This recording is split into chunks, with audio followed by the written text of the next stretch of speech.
नमस्कार. मॅक्स महाराष्ट्रमध्ये आपलं स्वागत आहे. मी आहे किरण सोनावणे. मराठा आरक्षणाच्या आंदोलनाच्या संदर्भातला दुसरा टप्पा अंतरवल्ली सराटी इथं मनोज जरांगे पाटील यांनी उपोषण करून सुरू केलं आहे. त्याचा आजचा 7वा दिवस आहे. या 7 दिवसांमध्ये मराठा आरक्षणाच्या संदर्भातलं आंदोलन प्रचंड आक्रमक झालेलं आहे. अनेक आमदार, अनेक कार्यकर्ते, मराठा समाजाचे अनेक पदाधिकारी आणि सामाजिक कार्यकर्ते या मोठ्या प्रमाणात स्वतःच्या पदाचा राजीनामा देखील या निमित्तानं देत आहेत. तर हे आक्रमक आंदोलन इथपर्यंत पोहोचले आहे की काही आमदारांच्या घरांना सुद्धा या प्रकरणात आगी लावण्यात आल्या आहेत. आणि यामुळे या मराठा आरक्षणाचं नेमकं होणार काय?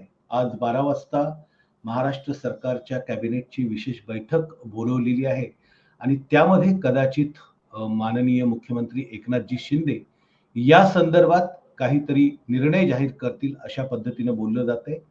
सकाळी मुख्यमंत्री एकनाथ शिंदे यांनी स्वतःहून मनोज जरांगे पाटील यांच्याशी बोलणी केली आणि ते बोलल्याच्या नंतर म्हणजे मंत्रिमंडळाची बैठक झाल्याच्या नंतर मनोज जरांगे पाटील सुद्धा अंतरवल्ली सराटीमध्ये आपल्या आंदोलनाच्या संदर्भात काय घोषणा करतील किंवा काय माहिती देतील ते आपल्याला समजणार आहे. पण आता एकूणच मराठा आरक्षणाच्या संदर्भातलं राज्यामध्ये मोठ्या प्रमाणात वातावरण तापलेलं आहे. अनेक ठिकाणी संचारबंदी आहे, जाळपोळ होत आहेत, रस्ता रोको होतोय. हे मराठा कार्यकर्ते हे अगदी आक्रमक होऊन कुठल्याही परिस्थितीत आम्हाला आरक्षण मिळालं पाहिजे अशा भूमिकेमध्ये आता आपल्याला दिसत आहे. त्याच दरम्यान वेगवेगळ्या प्रकारचे अभ्यासक, संशोधक, मध्यंतरी आपण भारत पाटणकरांची मुलाखत घेतली होती. त्यांनी सुद्धा सांगितलं की मराठा हेच कुणबी आहेत. अनेक व्हॉट्सअपवरती गॅझेटच्या कॉपी फिरतायत, त्याच्यामधनं सुद्धा सांगितलं जातं की 1921चा पुरावे पुढे आणले जात आहेत आणि त्या सांगितलं जात आहे की मराठा हेच कुणबी आहे. आता आपल्यासोबत ज्येष्ठ साहित्यिक, अभ्यासक आणि सनदी अधिकारी विश्वास पाटील सर आपल्याकडे आहेत. विश्वास पाटील सर हे महाराष्ट्रातलं एक ख्यातनाम असं व्यक्तिमत्व आहे, सुप्रसिद्ध साहित्यिक आहेत. त्यांच्या अनेक कादंबऱ्या ह्या गाजलेल्या आहेत, लेख गाजलेले आहेत. महानायक असेल, पानिपत असेल, अण्णाभाऊ साठे यांची दर्दभरी दास्तान असेल किंवा अनेक पुस्तकं आणि नुकतंच त्यांचं छत्रपती शिवाजी महाराजांच्या संदर्भातलं जे पुस्तक आहे इंग्रजी आणि मराठी, हिंदी, तेलुगू अशा वेगवेगळ्या आवृत्त्यांमध्ये निघालेलं पुस्तक सुद्धा आता मोठ्या प्रमाणात गाजतंय. त्यांनी 2 दिवसांपूर्वीच आपल्या ट्विटर हँडलवरती एक पोस्ट केली होती की त्यांच्याकडे असे पुरावे, त्यांना माहिती मिळाली आहे की मराठा हेच कुणबी आहेत. त्या आणि ते कशा पद्धतीचे आहेत हे त्यांच्याकडून आपण जाणून घेणार आहोत. पाटील साहेब, स्वागत आहे तुमचं मॅक्स महाराष्ट्रमध्ये. धन्यवाद. पाटील साहेब, तुम्ही म्हणजे एकूणच सरकारी खात्यामध्ये सनदी अधिकारी आहात, तिथली परिस्थिती तुम्हाला चांगल्या पद्धतीने माहिती आहे. तुम्ही ट्विट केले, त्यातनं तुम्ही जाहीर केलंय की लाखो अशा नोंदी आहेत की मराठा हेच कुणबी आहे आणि कुणबी हेच मराठे आहेत. तर त्या संदर्भातला काय तुमच्याकडे पुरावे आहेत, काय सांगाल? हे पहा की ब्रिटिश काळामध्ये 1881 ला पहिला शास्त्रशुद्ध असा सर्वे झालेला आहे, जो सर्व जातींचा, सर्व धर्मांचा आणि छोट्या मोठ्या व्यावसायिकांचा सुद्धा असा आरपार सर्वे झालेला आहे, ज्याच्यामध्ये सर्व समाजातील सर्व पुरुष किती विवाहित आहेत, अविवाहित आहेत, ज्यांचा जन्म त्या जिल्ह्यात झाला ते त्या जिल्ह्याचे नागरिक असले तर जन्म दुसऱ्या जिल्ह्यात झाला का, त्यांचं वय किती, ते विवाहित आहेत की अविवाहित आहेत, अशा सगळ्या नोंदी आहेत. आणि मराठ्यांचा उल्लेख हा अगदी साताऱ्यापासून ते नागपूरपर्यंत अनेक ठिकाणी मराठा कुणबीज असंच म्हटलेलं आहे. आणि मुख्यतः ब्रिटिश पेपरमध्ये हजबंडमेन नावाचा उल्लेख आहे, म्हणजे जे शेती आणि पशुपालक आहेत. आणि शेती आणि पशुपालकाच्या खाली त्यांनी 2-3 कॅटेगरी दिलेल्या आहेत. एक कुणबी, दुसरा हेटकरी किंवा धनगर, म्हणजे शेळ्या, मेंढ्या आणि शेती करणारे लोक, आणि त्याच्यामध्ये कुणब्यांचा स्पष्ट उल्लेख आहे. मी तुम्हाला सांगेन की कोल्हापूर सारख्या जिल्ह्यामध्ये 2,99,000 नोंदी आहेत, सोलापूरला 2,84,000 आहेत, नाशिकला 2,05,000 आहेत. रत्नागिरीला 2,84,000 आहेत. सर्वात कमी ठाण्याला आहेत 15,367. याचं कारण ठाणे जिल्ह्यामध्ये एकतर जव्हारचा पट्टा हा आदिवासी विभाग आहे आणि ठाणे ते साधारणतः कल्याणपर्यंत मिठाचं उत्पन्न करणारे आगरी लोक जास्त राहत होते. त्यामुळे मुरबाड आणि कल्याणचा काही भाग याच्यामध्ये कुणबी राहत होते. त्यामुळे कुणबी मराठ्यांची संख्या तिथे कमी आहे. अहमदनगरमध्ये 1,53,000 दाखवलेली आहे. औरंगाबादमध्ये 2,88,000 आहे. नागपूरमध्ये 1,52,000 आहे. पण नागपूरला मराठ्यांची संख्या काहीतरी 40-50,000 वेगळी दाखवलेली आहे. पण कुणबी मराठ्यांची संख्या 1,52,000 आहे. भंडाऱ्याला 79,000 आहे. चंद्रपूरला 95,000 आहे. आणि आपल्या बॉम्बे स्टेट मधला जो मोठा जिल्हा पूर्वीचा होता, ज्याला आपण बेळगाव जिल्हा म्हणतो, या बेळगाव जिल्ह्यामध्ये 42,750 कुणबी आणि वेगळे 1,00,000 मराठी दाखवलेले आहेत बेळगावला. कुलाब्याला म्हणजे आताच्या रायगडला 1,59,336 संख्या आहे. आणि पुणे जिल्ह्यामध्ये सातारा जिल्ह्यासारखं साताऱ्याची संख्या ही खूप मोठी आहे.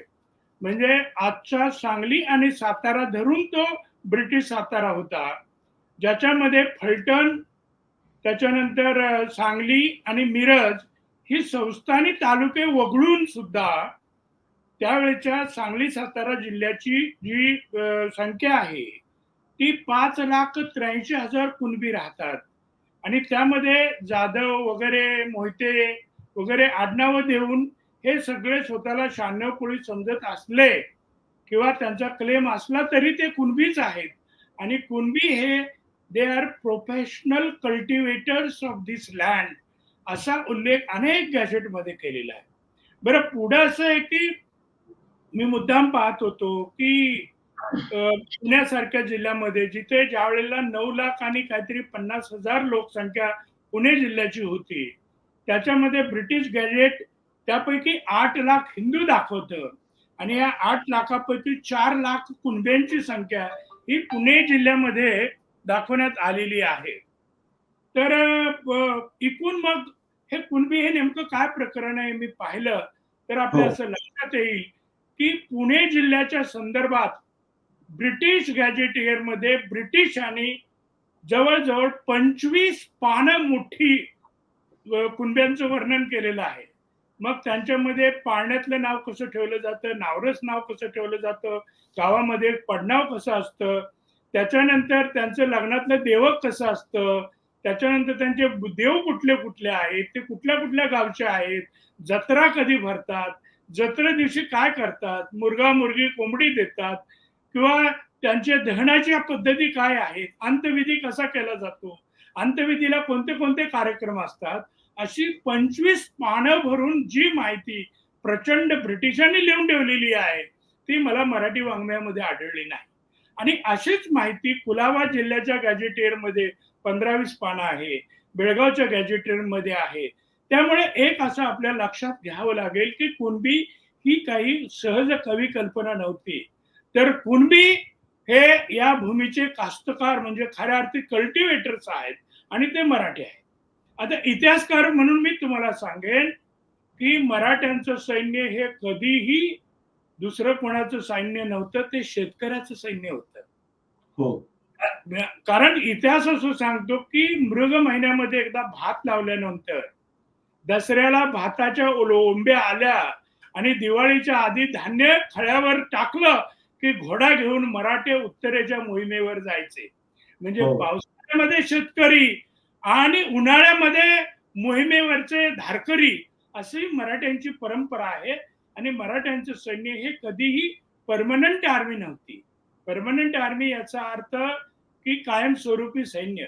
भारताच्या इतिहासामध्ये बऱ्याच वेळेला मोगल काळात सुद्धा मोगलांचं सुद्धा परमनंट आर्मी नव्हती, परंतु 13व्या-14व्या शतकामध्ये दिल्लीचे जे सुलतान होऊन गेले, ज्याच्यामध्ये अल्लाउद्दीन खिलजीची सर्वात मोठी परमनंट आर्मी होती. त्यानंतर ब्रिटिश काळामध्ये ब्रिटिशांची परमनंट आर्मी होती. मराठ्यांच्या मध्ये जर परमनंट आर्मी कोणाची म्हणाल, शिवकाळामध्ये सुद्धा नव्हती. रॉलिन्सन पासून सगळ्या इतिहासकारांचा तुम्ही दांडोळा घ्या किंवा केळुसकरांसारख्या इतिहासकारांचा धांडोळा घ्या, आपल्याला असं आढळेल की मध्य भारतामध्ये दौलतराव शिंदेची फक्त काही काळापुरती परमनंट आर्मी होती. तर त्यामुळे मराठे हे ओरिजिनल शेतकरी आहेत, धारकरी आहेत आणि मग धारकरी आहेत, ते कुणबी आहेत. आणि त्यामुळे या कुणब्यांचे आकडे 1881 पासून ते 1931 पर्यंत आढळतात. कारण 1931 पासून पुढे ब्रिटिशांनी जातवार धर्मवार जनगणना बंद केली. पण काही ठिकाणी आता ज्या पद्धतीचे वाद समोर येत आहेत पाटील सर, की काही मराठी म्हणतात की आम्ही काही कुणबी नाहीये. जसं कोकणामध्ये नारायण राणेंचं आणि रामदास कदमांचं स्टेटमेंट आलेलं आहे की आम्ही मराठी आहोत आणि आमचा कुणब्यांशी काही संबंध नाही किंवा आमचा त्यांच्याशी रोटीबेटी व्यवहार पण होत नाही. म्हणजे आता इतक्या सगळ्या वर्षाच्या नंतर गेले जवळपास 20 वर्ष झाले मराठा समाज आरक्षणासाठी लढतो आहे, आरक्षणासाठी आंदोलन करतोय आणि आत्ता इतके सगळे आयोग झाले आणि आत्ता ही माहिती लोक सांगतायत की मराठी ते कुणबी, कुणबी ते मराठी. तर हे असं अचानक कसं काय झालेलं आहे? नाही, मी कोकणाची परिस्थिती वेगळी आहे. मी तुम्हाला सांगतो की कोकणामध्ये ब्रिटिशांनी 2,84,000 कुणबी दिलेले आहेत आणि काही 1.5 लाख मराठ्यांची वेगळी संख्या दिलेली आहे. तशी ती त्यांनी याच्यामध्ये पण दिलेली आहे, रायगडमध्ये पण दिलेली आहे. कोकणाचं कारण असं की एका बाजूला खोत होते, ते जुलमी जमीनदार होते आणि गरीब कुळांकडून ते काम करून घ्यायचे. त्यामुळे त्यांच्या रक्तामध्येच जुलमी असं एक धागा आहे की आम्ही खोत आहोत, आम्ही मालक आहोत. आणि मग गोरगरिबांनी राबायचं आणि आमची घरं भरायची. ही तेव्हापासूनची ट्रॅडिशन आहे आणि त्यातूनच कुठेतरी हे जाणवत असावं असं मला वाटतं. पण त्याच्यात रोटी बेटी पण व्यवहार होते आणि मग ते लोकांचं तेच म्हणणं आहे की जे मराठे मुळात आहेत, तर ते जे मुळात स्वतःला मराठे म्हणवतात ते पहिल्यापासूनच जमीनदार होते आणि कुणबी जे होते ते त्यांच्याकडे कुळ म्हणून काम करत होते आणि या मराठे जे होते ते जमीनदार मराठे, सरंजामदार मराठे ह्या कुणबी कुळांचं शोषण करत होते. अशी पण एक त्या शोषणाचाच हा भाग आहे आणि त्या शोषणातलेच मस्तीचे हे उद्गार आहेत, बाकी काही नाही आहे. हे शोषण आहे आणि शोषण आणि आतापर्यंतची दादागिरी की आम्ही बाकीच्यांना राबवून घेतो वगैरे वगैरे. पण महाराष्ट्राचा इतिहास बघितला तर महाराष्ट्राच्या इतिहासामध्ये हे कुठं सुरू झालं. आपण एक विसरतो की ज्या वेळेला शिवरायांचा जन्म झाला नव्हता, ज्या वेळेला शहाजी महाराजांचा सुद्धा जन्म झाला नव्हता, ज्या वेळेला कोल्हापूरला राजवाडा नव्हता, ज्या वेळेला साताऱ्याला राजवाडा नव्हता, राज्यही आमचं नव्हतं, त्यावेळेला 1594 साली पहिल्यांदा मराठे जे घोडी सांभाळून असायचे, पागा सांभाळून असायचे, तलवारबाज लढवय होते, कसरतपट्टू होते, याची जाणीव अहमदनगरच्या एका राजकन्येला झाली. जी राजकन्या आम्ही कुठे दिलेली होती? विजापूरला दिलेली होती आणि तिचं नाव चांद बीबी. तिने 1594 साली पहिल्यांदा मराठ्यांना वतन दिली, राज्यपद दिली. आज जे मराठे म्हणतात आम्ही राजे आहोत वगैरे, अगदी तुम्ही जत पासून नागपूर पर्यंत बघितलं आणि 1594च्या आधीचा कुणाचाही फरमान मला तुम्ही दाखवा. ही राज्य स्थापन झाली की 1594 नंतर. आणि ज्या मराठ्यांना राजे बनवलं ते कुठल्या तरी बादशाहनं बनवलेलं आहे. त्यांना आदिलशाहनं राजे बनवलं, त्यांना निजामशाहनं बनवलं, त्यांना कुतुबशाहनं बनवलं. आणि शिवाजी महाराजांचं वैशिष्ट्य हे की शिवाजी महाराज स्वतः राज्य बनले, स्वतः छत्रपती बनले. त्यांनी आपल्या घरामध्ये कुठल्या बादशाचं फरमान लावलं नव्हतं. स्वतःची राजमुद्रा त्यांच्या वडिलांनी म्हणजे शहाजी बाबांनी ती राजमुद्रा लिहिलेली आहे. आणि मराठ्यांचं स्थापन केलेलं कुणब्यांचं पहिलं राज्य म्हणजे शिवाजी महाराजांचं राज्य आहे. आणि म्हणून तुकाराम महाराज सुद्धा म्हणतात की आम्ही कुणबी आहोत. त्यांना अभिमान आहे कुणबीपणाचा. आणि महाराष्ट्रामध्ये शिवाजी महाराजांना राज्याभिषेक करायला कोणी ब्राह्मण मिळत नव्हता का हो? कशाला गेले ते उत्तर भारतामध्ये कुणाकडे? गागा भट्टाकडे. कारण महाराष्ट्रातले सगळे ब्राह्मण अशाच मताचे होते की हा शिवाजी महाराजांचं राज्य हे कुणब्यांचं राज्य आहे आणि म्हणून आम्ही कुणब्याला राजा करणार नाही. तर हा आमच्या नसानसामध्ये शेतकरीपणा आहे. शेतीशी आम्ही झुंज घेतो. हा दगडाचं पीठ करतो. दगडाचं पीठ करून शेती फुलवतो आम्ही. बळीराजा हा जगातला सर्वश्रेष्ठ राजा आहे. आणि हम्म, मग हे जे चाललेलं आहे सरंजामदारी 92-96 जे आहे, हे हा सगळे प्रकार लग्नाचा बाजार गरम करणारे आहे. ओके. हा हा लग्नाचा म्हणजे बाजार गरम कशासाठी करायचा? की हा काही ठराविक कुटुंबापुरता हम्म, संपत्ती, सत्ता आणि सौंदर्य. हा संपत्ती, सत्ता आणि सौंदर्य या 3 गोष्टी काही घरापुरत्या मर्यादित राहाव्यात म्हणून हा लग्नाच्या बाजारामध्ये उठवलेली ही हूल आहे. ओके. अन्यथा मराठ्यांचं राज्य हे गोरगरीब शेतकऱ्यांचं राज्य आहे. आणि मी हा पुन्हा सांगतो की छत्रपती शिवाजी महाराजांच्या वाड्यामध्ये त्यांनी कुठल्या बादशाचं फरमान लावलं नव्हतं, आदिलशाचं लावलं नव्हतं, हा कुतुबशहाचं बंधन लावलं नव्हतं. त्यांनी हा मुळात कष्टकरी शेतकरी उभे केले. हा काय मग तानाजी मालुसरे कुणबी नव्हता? हो नेताजी पालकर कुणबी नव्हता? कोण कुणबी नव्हतं? सगळे हा कुणबीच होते आणि हे कुणब्यांचं राज्य होतं आणि त्याचा मला अभिमान वाटतो आणि हा त्याचे स्पष्ट पुरावे माझ्याकडे आहेत. अ, पाटील साहेब, तुम्ही अतिशय व्यवस्थित म्हणजे चांगली आणि खुलेसादर मांडणी केली की मराठा आणि शिवाजी महाराजांचं राज्य जे कसं कुणब्यांचं होतं. पण आता सरकार किंवा इतिहासकार जेही म्हणतात किंवा जो पण संशोधन झाले की ज्यांच्या कुणबी मराठा नोंदी सापडत आहेत त्यांना तुम्ही सर्टिफिकेट द्या आणि त्यांना आरक्षण मिळालं पाहिजे. पण आता हे सरसकट मराठ्यांना आरक्षण द्या हा जो काही मुद्दा येतो आहे त्याच्यावरती वाद होते. आता तुम्ही स्वतः सांगितलं की सरंजामदारी मराठे जे आहेत ते वेगळे आहेत, त्यांच्याकडे गडगंज संपत्ती आहे, त्यांच्याकडे मोठ्या प्रमाणात हे आहे.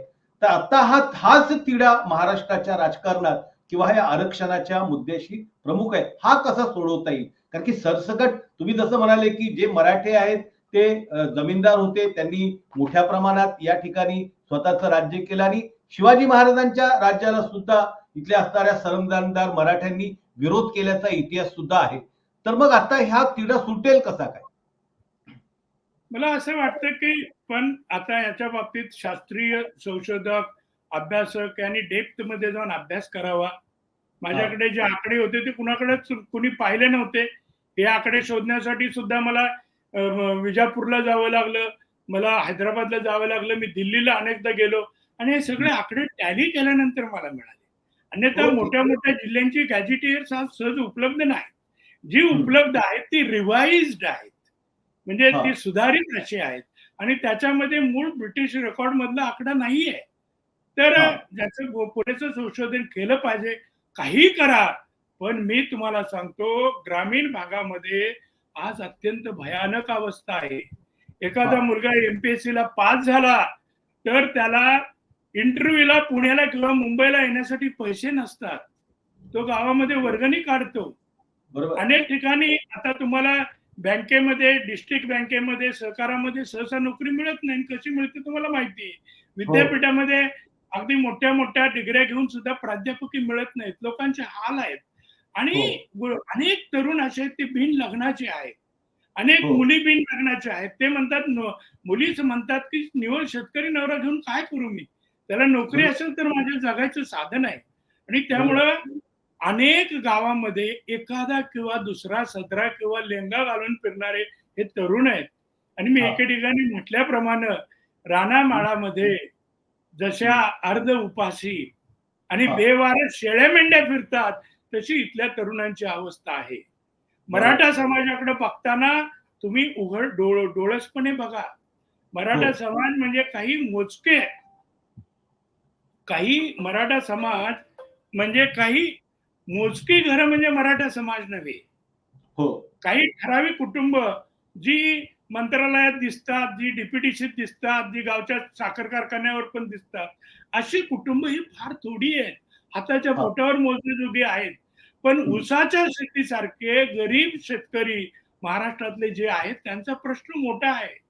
बरोबर. आज हे आंदोलनाचे नेते त्याच्याबद्दल तुम्ही काही म्हणा, पण हो हा प्रश्न मोठा आहे.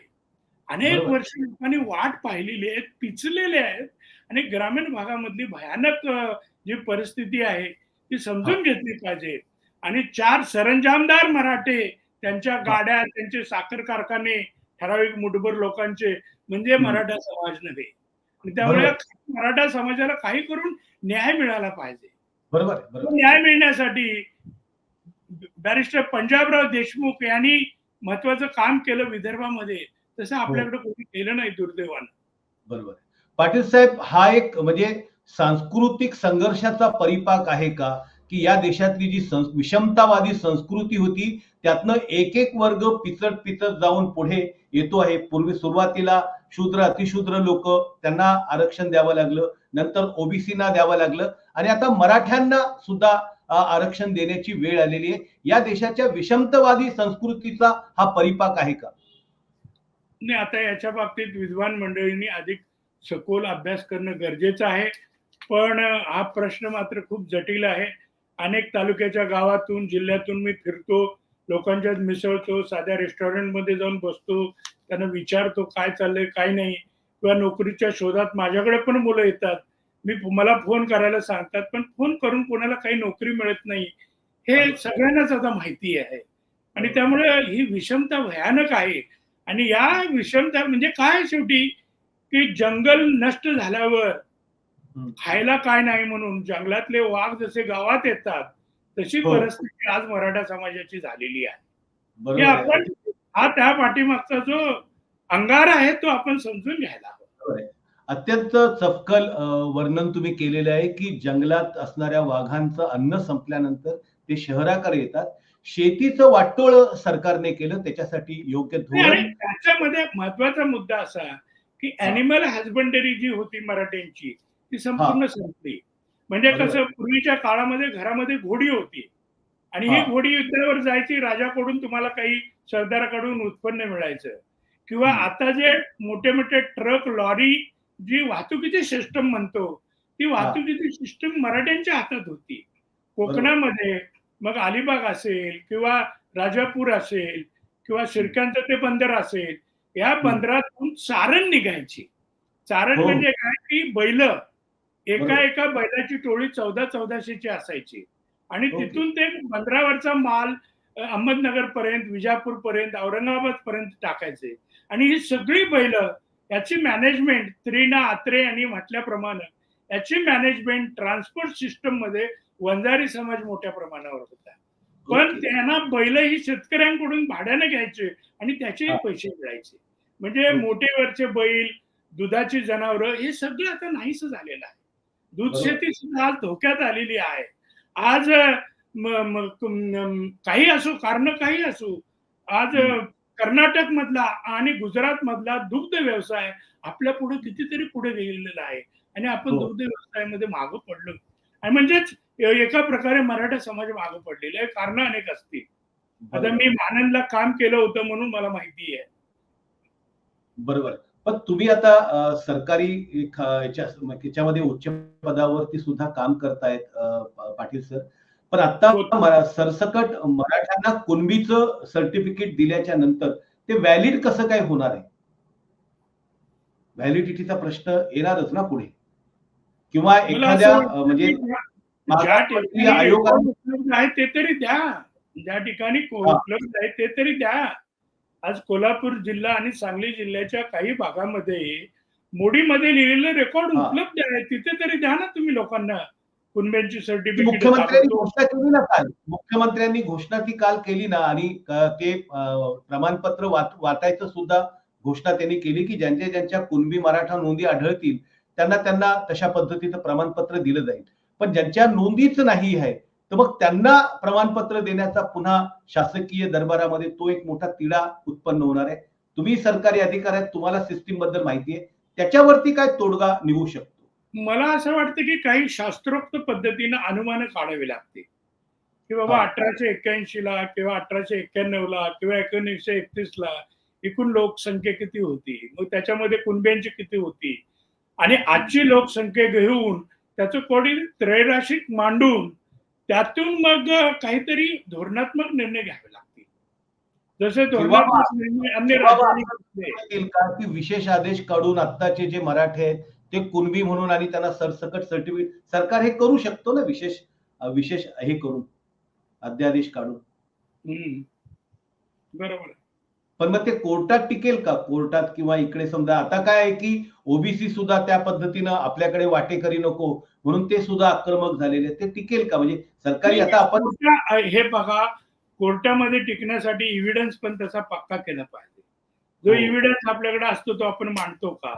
काल मला काही तरुण भेटले आणि त्यांनी सांगितलं की गोखले इन्स्टिट्यूटनं पुण्याच्या जो अभ्यास केला त्या गोखले इन्स्टिट्यूटच्या अभ्यासानुसार मराठवाडा आणि विदर्भामध्ये जे आत्महत्या झाल्या त्या आत्महत्येमध्ये 80-85% आत्महत्या करणारा मराठा समाज आहे, कुणबी समाज आहे. कर्ज बाजारामध्ये 80% मराठा समाज आहे, कर्जबाजारी झालेल्या मध्ये आत्महत्येमध्ये आहे. हे सगळं रेकॉर्ड मराठीमध्ये उपलब्ध होतं. त्याचं योग्य वेळी इंग्रजी भाषांतर करून ते कोर्टापुढे मांडणं हे जरुरीचं आहे. पण मग इतके सगळे आयोग स्थापन झाले, समित्या स्थापन झाल्या, आता पण परत एक समिती स्थापन झालेली. सुप्रीम कोर्टाने हे अहवाल सगळे फेटाळून टाकलेले आहेत. मग आता काय काळजी घ्यावी लागेल की ज्यामुळे हे टिकणारं असं आरक्षण जे आहे ते मला असं वाटतं की आता गोखले इन्स्टिट्यूटचा जो अभ्यास आहे असे जे महत्वाचे रेकॉर्ड आहेत ते कोर्टापुढे मांडावं. कोर्ट त्याचा नक्की विचार करेल. बरोबर आहे. मग आता जे तुम्ही समजा संपूर्ण लोकांना वगैरे भेटता आहात आणि मराठा समाजाच्या संदर्भातल्या चर्चा करतायत त्यातनं काय समोर येत आहेत? काय त्यांचं म्हणणं आहे? म्हणजे मी तुम्हाला सांगितलं तसं परिस्थिती भयानक आहे आणि त्याच्यावर काहीतरी तोडगा समाजाला काढावाच लागेल. छोट्या छोट्या गावामध्ये भयानक परिस्थिती आहे. तुम्हाला सांगतो, अनेक मुलं बिन लग्नाची आहेत, अनेक मुली बिन लग्नाच्या आहेत आणि अत्यंत बेकारी आहे प्रत्येक गावामध्ये. हे तुम्ही जाऊन स्वतः पहा, राहून पहा, तुमच्या लक्षात येईल. त्यामुळे मला असं वाटतं की मी म्हटलं तसं की मराठे सकाळी डाळी बरोबर भाकरी खातात आणि रात्री भाकरी बरोबर डाळ खातात थोडी बहुत, कसे बसे जगतात. पूर्वी मुंबई होती आमची, मुंबईवर 5-6 जिल्हे जगायचे.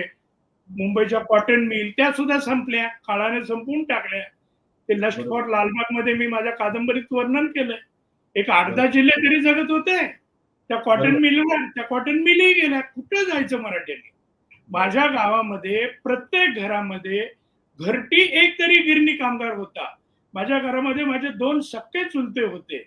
आता हा प्रत्येक घरातला गिरण्यातून मिळणारा रोजगार नाहीसा झाला. कुठं जायचं मराठ्यांनी? जवळजवळ अहमदनगर पासून ते कोल्हापूर, बेळगाव पर्यंत आणि इतरत्र 10-12 जिल्हे मुंबईच्या गिरण्यावर जगत होते शेतकरी. आणि हा सगळे शेतकरी होते.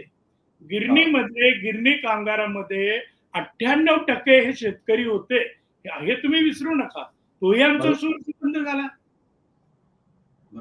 पण मग आता तुम्ही तो एक महत्वाचा मुद्दा उपस्थित केला की रोजगार गेल्यामुळे मराठा आणि आता तर खाजगीकरणामुळे तर रोजगार संपलेलाच आहे. एक 1.2% सरकारी नोकऱ्या उरलेल्या आहेत आणि मग त्याच्यामध्ये मग आता मराठा समाजाला आरक्षण मिळालं तर त्याचा कितीसा फायदा लार्ज स्केल वरती होणार आहे? जर सुरुवात तरी होऊ द्या, बघूया. काहीच नसण्यापेक्षा सुरुवात तरी होऊ द्या. बरोबर.